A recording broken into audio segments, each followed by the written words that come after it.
You said there was some weird stuff in the contract. All What's kinds that? of stuff in the contract. Like There's all what? kinds of it. Like, you've got to change your name for a year, you've got to do this, you've got to do that. You know what? What's that? What, the loser has to change their You've got name? to change his name to Tommy Fumbles, you know, all rubbish and that. I could go into it more and more, but I don't want to bore people with the politics. You know what I'm saying? Because he is none. You know, and like anything else, they wouldn't sign up to the VADA testing either. That bothered me a little bit, because I wanted that in the contract. You know, but it wouldn't do that. But I'm not even bothered about that, because what they're going to do anyway.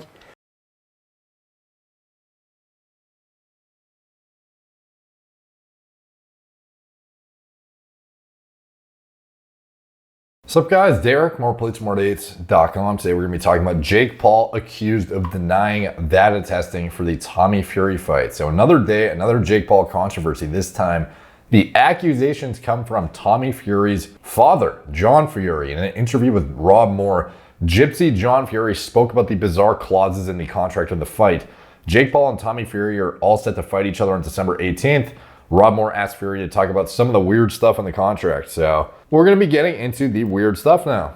And you said there was some weird stuff in the contract. All What's that? kinds of stuff in the contract. Like There's all what? kinds of it. Like, you've got to change your name for a year, you've got to do this, you've got to do that. You know what? What's that? What, the loser has to change their You've got name? to change his name to Tommy Fumbles, you know, all rubbish and that. I could go into it more and more, but I don't want to bore people with the politics. You know what I'm saying? Because he is none. You know, and like anything else, they wouldn't sign up to the VADA testing either. That bothered me a little bit, because I wanted that in the contract. So, didn't sign up for VADA testing, which is otherwise the gold standard if you're going to be getting Olympic-style randomized testing. And again, that's only subject to 8 weeks out of the fight, 12 weeks out at absolute most, which is, to be honest, even top-level fighters aren't really doing that. So, not only did they not agree to the VADA testing, so Jake Paul presumably, unless he's just, again, two sides of every story, so he could just be saying it, who actually knows for sure, but apparently this is what happened. So not only is there not, 6 to 8 week out, Olympic style testing, which is obviously already a fucking huge thing to circumvent to begin with. It's not very difficult to clear compounds into your system before a predetermined deadline and then still reap the rewards in a significant fashion, weeks later.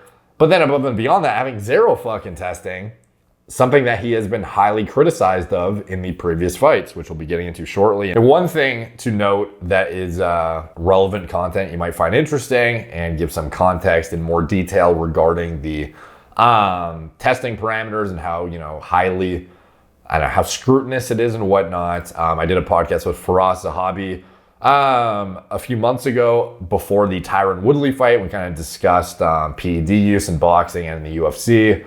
As well as numerous other subjects, super fights. It was a good podcast. Definitely recommend checking it out if you haven't. But circling back, one of the main things we talked about in that was the fact that there was no testing. Nothing had been set up or agreed upon. And it was widely considered by many individuals that Jake Paul was using shit, including Faraz. Faraz had a pretty bold statement where he was asserting that Jake Paul was on PEDs and Tyron Woodley was not. And obviously, it's a lot more lenient to do whatever the fuck you want when there's literally no testing. So it's not like he was at risk of anything if he was using it. And I can understand his conclusion on that, given the fast, accelerated rate of skill acquisition and performance metric increases. So anyways, getting back to the Tommy Fury Jake Paul fight. But it wouldn't do that, but I'm not even bothered about that, because what they're going to do anyway. What they're going to do anyway, as in they're going to get around the system and take shit regardless, is what he's asserting. So yeah, we just want the fight because we know we can win it. And if people think that Tommy's getting paid to lose, they're joking, because a Fury would rather be put to death with a bullet between his two eyes than go down that road. It's never happened in 300 years of the Fury dynasty. It ain't happening now. This is real. I'm telling you, it's real. I look in that camera. This is real. Is this a risky fight? For Tommy, no. No? Definitely not. I'm thinking about Tommy winning light heavyweight titles, proper titles, but it's a big occasion. There's a lot on the line. Tommy's a young kid, and I've only said the only people who can beat Tommy is Tommy. The occasion, the There's a lot of pressure on the kid, immense pressure, we know that. But if he's any good, he'll overcome it. So one of the highest criticisms that Tommy Fury gets is that he's also fought, guys who have no, credible history, essentially. Guys that are otherwise, he's set up to beat, essentially. Now, is that true or not? To be honest, I haven't followed his career closely enough to be able to say, but when I watched his fight before the main event in Jake Paul's event versus Tyron Woodley, I was not crazy impressed with Fury, to be honest. I could see this being a close fight. Based on what I saw from Jake, I don't know necessarily that Fury's gonna fucking smoke him as he's asserting, and I'm getting sick of hearing spark out, bro. It sounds so ridiculous. You're gonna get knocked spark out. Fuck. He wouldn't sign up to the VADA testing either. That bothered me a bit, little bit, because I wanted that in the contract, but he wouldn't do that. But I'm not even bothered about that, because what they're gonna do anyway. John Fury is not worried about the anti-doping test, as he revealed the reason why Tommy Fury took up the fight. 1 month to go. All right, so let me know who you guys got, by the way, in the fight. We just want the fight. Okay, well, he's just quoting the fucking video. Will Tommy Fury be the one that derails Jake Paul hype train, hands him his first loss? Tyron Woodley accused Jake Paul of using PEDs. Back in August, just days before the fight, Paul and Tyron, the chosen one, Woodley, sat face-to-face in an interview with Ariel Helwani. During the interview, Woodley asked Jake Paul if he's taking any PEDs because he had bumps on his face, acne presumably. Paul looked baffled as he took some time to reply to the accusation. Is this time-stamped like the other one was? That would be nice if it was. Does not appear so. Well, anyway, Jake Paul had the classic response before if he takes PEDs or not. It was like, me and Faraz made a joke about this. It was kind of fucking stupid, to be honest. It was like, he eats ice cream, so therefore he doesn't know, why would he be on PEDs? So I'm over here eating ice cream. And these guys are accusing me of fucking doing PEDs. Sugar. I'm like, bro, I literally have a... Bro, I'm literally eating ice cream, so how the fuck can I be on PEDs? How the fuck can I be on PEDs? I literally just ate an ice cream cone, bro. So, it's basically, he said he had to Google what PEDs are. He's never heard of them before, which is obviously ridiculous. If you're in high-level fighting, the likelihood that you have not... you follow the sport in some capacity, and we know he was a UFC fan.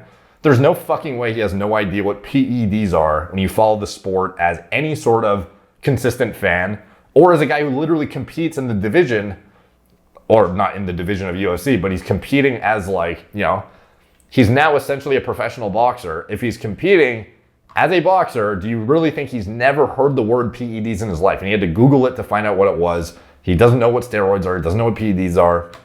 Okay, bro. The deflection was almost too aggressive to the point where it was like how hard are you trying to make it sound like you don't know what the fuck we're talking about? I'm literally here eating fucking ice cream, bro. What are PEDs? Let's check Google. So anyways, I believe that this is going to be closer than Tommy thinks, or at least he's asserting. And let's see, Paul did get tested for his fight against Woodley. However, it was on behalf of the Ohio State Athletic Commission. And again, this was literally, this does hardly fucking counts. This is a one test, bro. Not longitudinal data based on multiple metrics, based on multiple draws. This was a one test. And back in the video when we were doing the Faraz the Hobby podcast, Ohio State Athletic Commission has stated that Jake Paul and Tyron Woodley will not be subject to fight night drug tests. So this was obviously a post-fight decision or a last-minute decision. And leading up to the fight, there was not any sort of scrutiny around drug testing whatsoever. It was almost like they picked it up last minute and were like, oh shit, we should probably check these guys' urine for fucking steroids and shit, dude. So they did not use VADA. They had the Ohio State Athletic Commission do it, presumably after the fight. Woodley did accuse Paul of using PEDs, or was the chosen one just trying to get into his opponent's head. What do you make of the situation? So what do you think Jake Paul is going to be doing for this fight? Do you think it's going to be similar for the last one? Do you think he's going to be on something? Do you think that they're both going to be doing some shit? Who do you think is going to win? What do you think the outcome is going to be? Is anybody betting on it? If so, what is your bet?